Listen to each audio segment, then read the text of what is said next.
కన్యారాశి వారికి సెప్టెంబర్ నెలలో మాస ఫలితాలు. కన్యారాశి వారు కుజుడు, శని, రాహు ప్రభావంలో ఉన్నారు కాబట్టి ఈ కలయిక చెడు ఫలితాలను ఇస్తుంది. ఈ సెప్టెంబర్ నెలలో చాలా నష్టాలు ఉంటాయి కాబట్టి మీరు ఆర్థిక విషయాల్లో బాగా ప్లాన్ చేసుకుంటే మీరు నష్టాలను అధిగమించవచ్చు. ముఖ్యంగా సాఫ్ట్వేర్, రసాయన, ఎగుమతి దిగుమతి వ్యాపారాలు చేసేవారు చాలా జాగ్రత్తగా ఉండాలి. వారి జాతకంలో బృహస్పతి కేతువుపై సంచరిస్తే ఫలితాలు అస్సలు మంచివి కావు.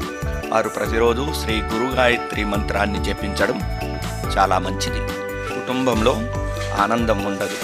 కొడుకులు కూతుళ్ళ వలన అవమానాలు ఉంటాయి. అలాగే కోర్టు కేసులు కూడా ఇబ్బందులకు గురి చేస్తాయి. కాబట్టి ఈ నెలంతా శ్రీ తులసి గాయత్రి మంత్రాన్ని జపించడం వలన కొంత ఉపశమనం లభిస్తుంది. ఇక ప్రభుత్వ ఉద్యోగులకు వృత్తిపరమైన ప్రయాణాలు పెరుగుతాయి. అలాగే తోటి ఉద్యోగులతో కమ్యూనికేషన్ సరిగ్గా ఉండదు. వారు మానసిక ప్రశాంతతను కోల్పోతారు. అందువల్ల తొందరపాటు నిర్ణయాలు నష్టాలకు దారితీస్తాయి. కాబట్టి మీరు ఈ నెలంతా జాగ్రత్తగా ఉంటే మీరు నష్టాలను అధిగమించవచ్చు. ప్రైవేటు ఉద్యోగాలు చేసేవారికి పని భారం పెరుగుతుంది. అలాగే ఉన్నతాధికారులతో సరైన కమ్యూనికేషన్ ఉండదు. ఖర్చులు పెరుగుతాయి.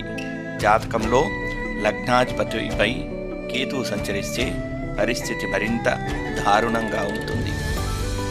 ఇక share market, stock market trading చేసే ముందు నిపుణుల సలహాలు తీసుకుంటే మంచిది.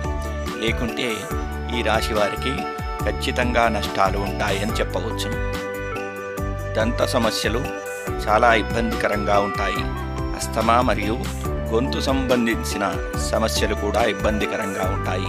రక్తహీనత ఉన్నవారు ఈ నెలలో తమ ఆరోగ్యాన్ని జాగ్రత్తగా చూసుకోవాలి. లేకపోతే ఏదైనా ఆరోగ్య సమస్య వారిని ఇబ్బంది పెడుతుంది. శుభం.